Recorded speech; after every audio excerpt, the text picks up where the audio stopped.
कविता आहे. आपल्या गावात होते सगळ्यांना, आपल्या गावात होते ग्रामपंचायत जिथं माणसं असतात आणि जिवंत माणसं असतात. तर ते गावात होते सगळ्यांना.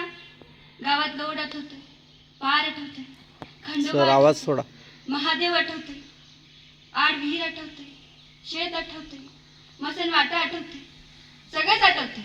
तर ठीक आहे, आता विचार करा की त्या गावातल्या गोष्टी अशा उलट्या झाल्या तर ते गाव कसं दिसेल हे आजोबा आपल्या नातवाला सांगत होते. तर मी आजोबा, तुम्ही नातू, चला सुरू करू.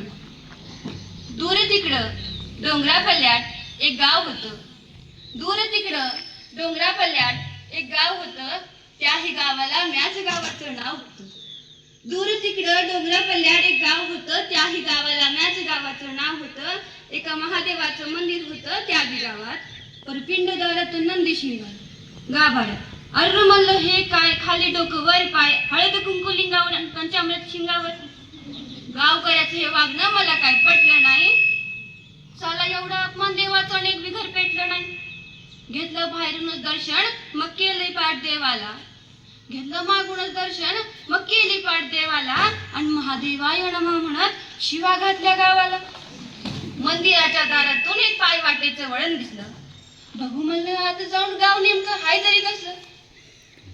मंदिराच्या दारातून एक पाय वाटेचं वळण दिसलं. बघू म्हणलं आता जाऊन गाव नेमकं हाय तरी कसलं.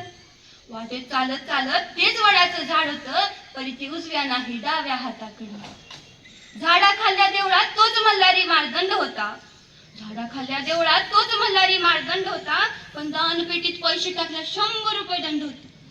म्हणलं दंडच करायचं होता तर दानपेटीचं काम काय? म्हणलं दंडच करायचं होता तर दानपेटीचं काम काय? तेव्हा समजलं आपण फक्त चिठ्ठी लिहायची, दान द्यायचं काम देवाचं आहे, दान द्यायचं काम देवाचं आहे. गावामध्ये शिरलो एकदाच आणि पिंपोळाचं पार आलं. गावामध्ये शिरलो एकदाच आणि पिंपोळाचं पार आला. शेतकरी होते थाटामध्ये पण पाणी घेऊन सावकार आला. अरुतीच्या आईला म्हणलं हे काहीतरी अजबच आहे. अरुतीच्या आईला म्हणलं हे काहीतरी अजबच आहे.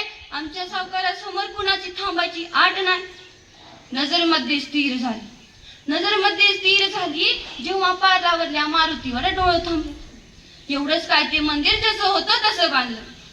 हनुमंतरावांना पाहताच काय तो जीवात जीव आला. हनुमंतरावांना पाहताच काय तो जीवात जीव आला. आणि लगेच तक्रार केली. शिवलिंगासोबत अनर्थ झाला.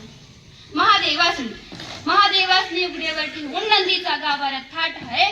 तो माकड तोंड्या बोलतोय कसा. महादेवाचीच इच्छा असावी. शेवटी नंदीवरच जगाचं पोट आहे.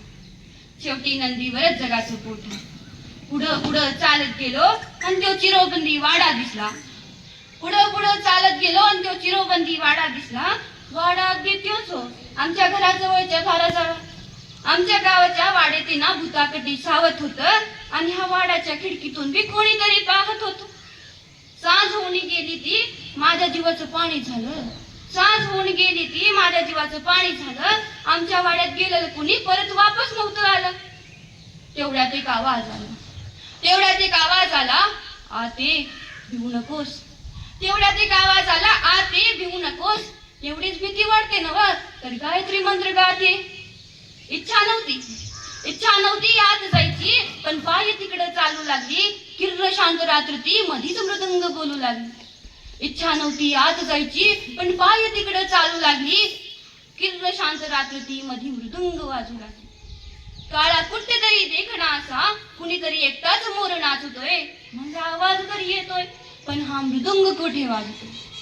तर त्यो म्हणे दूर तिकडं कुण्या गावी कुणीतरी माझी सय काढतंय.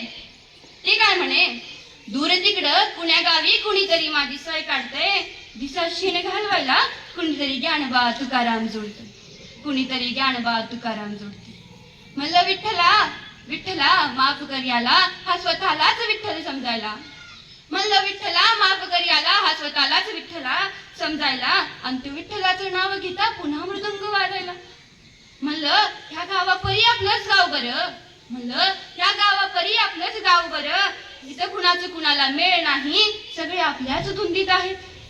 रात्र आता दाटून आली आणि गारवा झोंबू लागला. रात्र आता दाटून आली आणि गारवा झोंबू लागला. तेवढ्यात वाटे समशान आली, माझ्या ठोकात थांबू लागली. अंधार येते समशान आली आणि माझ्या ठोकात थांबू लागली. ओम नमः शिवाय म्हणत मी समशानाच्या आत शिरलो. ओम नमः शिवाय म्हणत मी समशानाच्या आत शिरलो. समशान शांतीच्या कंधात म्या तेवढा मारायचा उरलो, म्या तेवढा मारायचा उरलो. तिथल्याच एका वाटेवरती झटा पिळलेला बाबा होता. तिथल्याच एका वाटेवरती झटा पिळलेला बाबा होता. डोळे मिटून निश्चित तो एकाच पायावर उभा होता. बेल माहिती आहे ना, बेलाच्या मधल्या पानागत त्याच्या कपाळावर जखम होती. म्हणलं बाबा नव्ह, जोखीम हवं. लांब दाढी दाट मिशा पण मुद्रा त्याची शांत वाटली. लांब दाढी दाट मिशा पण मुद्रा त्याची शांत वाटली. सगळं ऐकून देखील सगळं ऐकून देखील तो फक्त गालात हसला. मागून तेवढ्यात एक बैल हंबुरला. तो वाड्यात होता बसला, तो झोपड्यात होता बसला, तो झोपड्यात होता बसला. धन्यवाद.